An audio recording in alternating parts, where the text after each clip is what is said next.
औज़ु बिल्लाहि मिनश शैतानिर रजीम बिस्मिल्लाहिर रहमानिर रहीम। व्यूअर्स अस्सलामु अलैकुम। व्यूअर्स मैं हूं आपका मेज़बान सैयद अहमद समी और आप देख रहे हैं सैयद अहमद समी यूट्यूब चैनल रावलपिंडी इस्लामाबाद से। व्यूअर्स सबसे पहले तो मैं आपको बताऊं कि कल मैं वीलॉग नहीं कर सका, जुमे का दिन था और उसकी वजह यह थी कि तकरीबन रात को 11 बजे तक बिजली आने के कोई आसार नहीं थे। यानी कि अब इस गर्मी को देख लें, इस गर्मी के माहौल को देख लें, टेम्परेचर को देख लें, लेकिन बिजली जो थी कल दिन 11 बजे गई है और रात पौने 11 बजे तक नहीं आई थी। तो अब आप इससे खुद अंदाज़ा लगाइए, यूपीएस वगैरह भी इतने काम नहीं करते और अगर यूपीएस हो तो वो चार्ज ही नहीं हो रहे। वो चार्ज इसलिए नहीं हो रहे कि 1 घंटे के लिए बिजली आती है और फिर 2 घंटे नहीं होती। तो बहरहाल कुछ इम्पोर्टेंट खबरें, और मैं इस तवातर में ज़रा इसलिए भी बात करता हूँ कि ये जो बिजली का ज़्यादातर जो ब्रेकडाउन ख़ास तौर पे ऐसे मौक़ों पे इसलिए किया जाता है कि आवाम तक कोई ख़बरें, कोई चीज़ें पहुँच ना सके। आपको पता है कि जो मीडिया है, तकरीबन 17-18 जो मीडिया हाउसेस हैं, वो इस हुकूमत के समझ लें कि ले पालक हैं। और आप देख रहे हैं कि महंगाई के बारे में कोई एंकर नहीं बोल रहा, कोई टीवी चैनल नहीं बोल रहा, सिर्फ एक बोल रहा है तो ARY बोल रहा है या फिर सोशल मीडिया बोल रहा है। अदरवाइज सारों को चुप लग गई है। मौलाना फजलुर रहमान ऐसे गायब हो गया है कि जैसे गधे के सर पे से सींग हो गए। और जो बिल्लो रानी है वो आपको पता है कितने दिन से स्विट्ज़रलैंड में बैठी हुई है हिना रब्बानी खर के साथ। तो इम्पोर्टेड्स जो हैं वो मतलब अपना काम जो है बड़े उससे करते हैं। बिजली गायब कर दो, इंटरनेट गायब कर दो, इंटरनेट बंद कर दो, चैनल्स को इधर उधर कर दो और उसके बाद अपना जो काम है वो निकाल दो। तो सबसे पहले कुछ इम्पोर्टेंट खबरें हैं जो मैंने आपके साथ शेयर करनी है। सबसे पहले तो मैं आपको ये बता दूं कि जो अबूरी ज़मानत पे वज़ीर आज़म साहब, और वज़ीर आज़म तो कहते हुए भी शर्म आती है, यानी कि जो इम्पोर्टेंट्स का जो वज़ीर आज़म है शहबाज शरीफ, ये जो ज़मानत अबूरी ज़मानत पर था, और जो हमज़ा शहबाज जो अबूरी ज़मानत पर था, और ये तकरीबन 1 साल से ज़्यादा इनकी अबूरी ज़मानत हो गई है। ये वाहिद दुनिया का केस है जिसके अंदर अबूरी ज़मानत 1 साल से ज़्यादा हो गई है।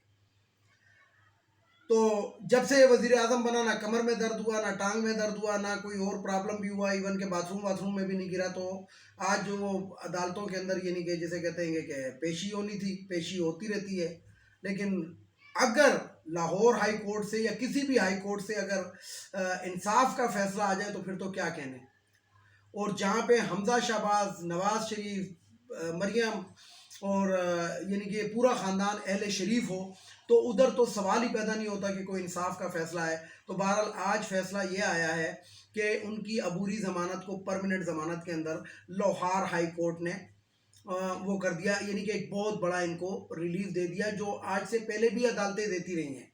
यानी कि इनको आप तारीख उठाकर देख लें कि सेम केस के अंदर बेनज़ीर की हुकूमत सुप्रीम कोर्ट ने नहीं बहाल की थी, लेकिन इनकी हुकूमत बहाल कर दी थी। आप इससे आप अंदाज़ा लगा सकते हैं। तो बहरहाल मैं आपको जो खबर देनी है वो ये खबर देनी है कि जनरल बाजवा साहब, आज मैं नाम ले रहा हूँ, वैसे मैंने पिछले व्लॉग में भी नाम लिया था, लेकिन आज मैं जनरल बाजवा साहब को इन्फॉर्म कर रहा हूँ कि जनरल बाजवा साहब को हटाने की मुकम्मल सफ़बंदी कर ली है। किसने सफ़बंदी कर ली है? जरदारी ने और नवाज़ शरीफ ने और शहबाज शरीफ ने। और ये जो इम्पोर्टेड्स हैं अपने ही उन लोगों को जो इनको लेकर आए थे, अब उनको ये कुचलने के दर पे पहुंच चुके हैं, जिस तरह इन्होंने पहले भी किया है। पहले भी ये कुछ करते रहे, लेकिन पता नहीं बाजवा साहब को क्या हुआ था, पता नहीं इन्होंने कौन से वो बुरके के अंदर, यानी कि जब शहबाज शरीफ मिलने आया था तो शहबाज शरीफ को बुरके में पता नहीं वो क्या समझे कि वो ये काम कर बैठे, दानिस्ता या ना दानिस्ता, आई डोंट नो, मुझे इसका नहीं मालूम।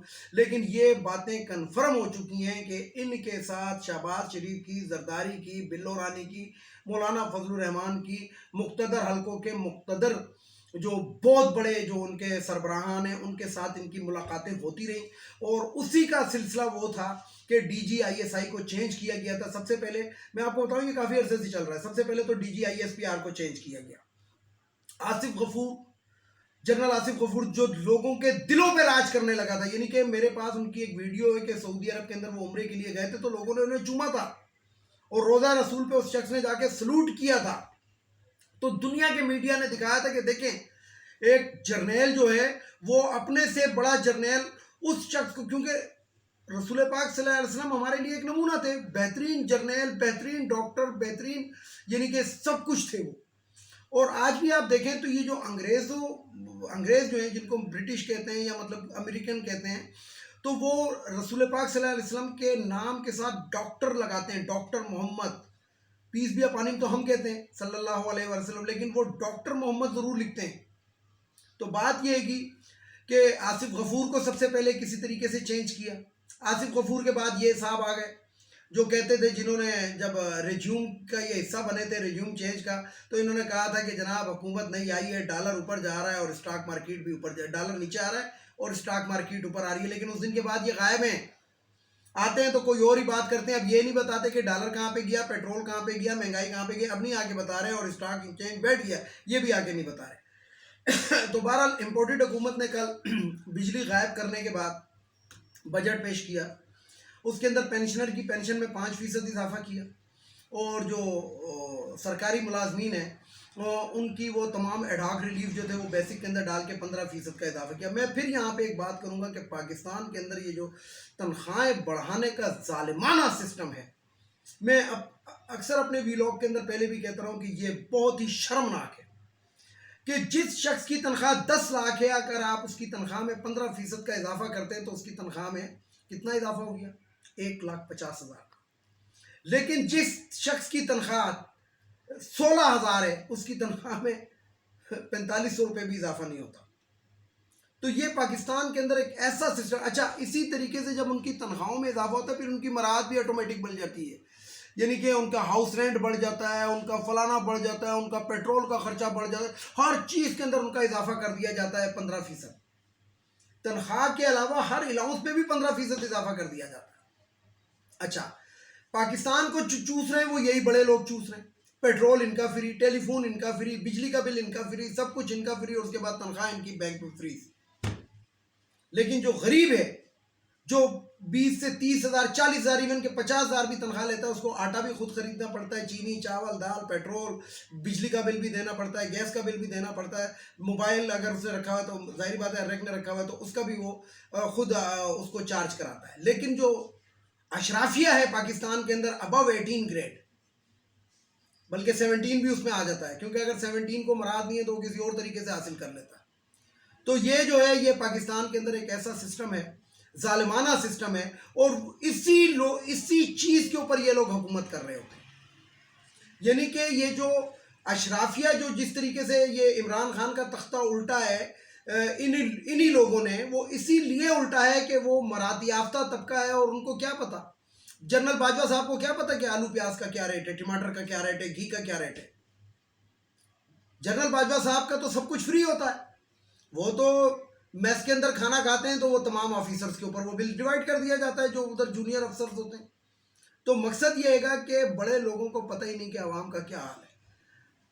अगर बिजली का बिल ईमानदारी से आप अगर देखें तो जो 30,000 से 40,000 यानी कि इवन 50,000 रुपये भी तनख्वाह ले रहा है, वो बिजली का बिल देने के बाद किसी और जोगा नहीं रहता, यानी कि 14 से 15,000 रुपये आजकल नॉर्मल बिल आ रहा है। जिनके घर में एसी नहीं है, ये उनकी मैं बात कर रहा हूँ कि 2 पंखे चल रहे हैं, एक फ्रिज होता है घर में, पानी की मोटर होती है, तो वो 14,000 या 13,000 का बिल होता है। बेशक आप देख लें, ये मैं आपको बताऊं कि जो हकाइक मैं आपको बता रहा हूँ ये कोई गलत नहीं है। ये मेरा इस महीने का बिल है, अगर ये मेरा कैमरामैन इसको क्लोज कर दिखा दे तो ये मेरा इस महीने का बिल है 73,000 रुपये, 72,000 समथिंग ये मेरा बिल आया हुआ है, 72,074 रुपये बिजली का बिल, जबकि मेरे घर में एसी नहीं है। हाँ, पंखे चलते हैं, मोबाइल चलते हैं, मतलब ये जिसे कहते हैं कि लैपटॉप्स हैं, बच्चे पढ़ते हैं, ये वो, तो ये आप इससे अंदाज़ा लगा लें ये जो रिज्यूम चेंज के बाद जो हमें एक भुगतना पड़ रहा है। तो बहरहाल जनरल बाजवा साहब को हटाने की बिल्कुल प्लानिंग हो चुकी है और 500% हो चुकी है। इससे पहले मुशर्रफ साहब को भी हटाने की, और ये काफ़ी आर्मी चीफ से आपको पता है, दो के करीब आर्मी चीफ और एक एयर चीफ से भी ये नवाज शरीफ इस्तीफ़ा ले चुका है पहले भी, और इसी चीज़ को अब परवान चढ़ाया जा रहा है और जनरल साहब को फारिग कर दिया जाएगा, और उसके बाद ये अपनी मर्ज़ी का कुछ कर लेंगे। तो यहाँ पे फिर मैं वही बात करूंगा कि एक जो DGI SI को जो चेंज किया गया था और उसकी जगह पे एक साहब आए थे जिन्होंने कहा था मीडिया पे मेरी तस्वीर ना है, ये ना है, वो ना है, लेकिन सलीम साफ़ी ने उनकी वो तस्वीर ज़रूर मीडिया पे लाया था, लास्ट पाल वाली, याद होगा आपको। तो ये काम सारे ऐसे हो रहे हैं कि जैसे पता नहीं लग रहा। हुकूमत को रोज़ बरोज़ मजबूत किया जा रहा है, अवाम की कमर तोड़ी जा रही है, लेकिन हुकूमत को सहारा दिया जा रहा है। ये नहीं कि हुकूमत को कहा जाए कि भैया ये आप क्या करना है, ऐसी कोई बात ही नहीं है, क्योंकि इन लोगों की जेबों में, इनके बैंकों में, स्विस बैंकों में इनके अरबों डॉलर आ चुके हैं, इसलिए इनको अवाम का कोई गम नहीं। तो बहरहाल बजट के अंदर 5% पेंशनरों की पेंशन के अंदर इजाफा किया जो मैंने आपको बताया, और 15% दूसरा इजाफा किया। तो ये मैंने आपको खबर दी। दूसरी तरफ एक और बात बता दूं कि जो बजट पेश हुआ उसके अंदर बहुत ही शर्मनाक किस्म का बजट है, क्योंकि सऊदी अरब ने इनकार कर दिया, किसी भी किस्म की मदद करने से इम्पोर्टेड को इनकार कर दिया। लेकिन दूसरी तरफ रशिया ने कहा कि अगर खान की हुकूमत आ जाती है और खान दोबारा आ जाता है तो हम 40% कम कीमत पे ना सिर्फ तेल देंगे बल्कि डेफर पेमेंट पे भी तेल देंगे। लेकिन इस हंसते खेलते, मैंने एक तस्वीर शेयर की थी व्यूअर्स कुछ दिन पहले कि एक सड़क नई बन रही है, मतलब सीमेंट की, और उसके ऊपर कोई डंगर चल रहे हैं, तो मैंने नीचे ट्वीट किया था कि इन डंगरों को रोक लो नहीं तो ये तबाही मचा देंगे। इससे ज़्यादा मैं क्या बात कर सकता हूँ। और छोटी सी एक बात मैं आपको कर दूँ कि एक्स सर्विस मैन ने जो, जिसमें जनरल अली खान, अहमद तस्लीम वगैरह थे, और इन्होंने एक प्रेस कॉन्फ्रेंस इस्लामाबाद में करने की कोशिश की थी जो नहीं करने दी गई, और उनको जले हुए कारतूस कहा। तो मैं सिर्फ इतनी सी बात करूंगा, कल मैं इस पर पूरा वीलॉग करूंगा रिटायरमेंट पे, लेकिन आज मैं इतनी सी बात करूंगा कि ये वही जले हुए कारतूस हैं जिन्होंने आपको लाइफ एम्निशन चलाना सिखाया। वीडियो को लाइक करें, शेयर करें, सब्सक्राइब करें, बेल आइकन के बटन को जरूर दबाएं ताकि मेरी नेक्स्ट वीडियो, हर वीडियो आपको मिल सके। इसके साथ ही इजाज़त चाहता हूँ तमाम देखने वाले सुनने वालों को। अल्लाह हाफिज़। और आखिर में वही नारा, पाकिस्तान जिंदाबाद।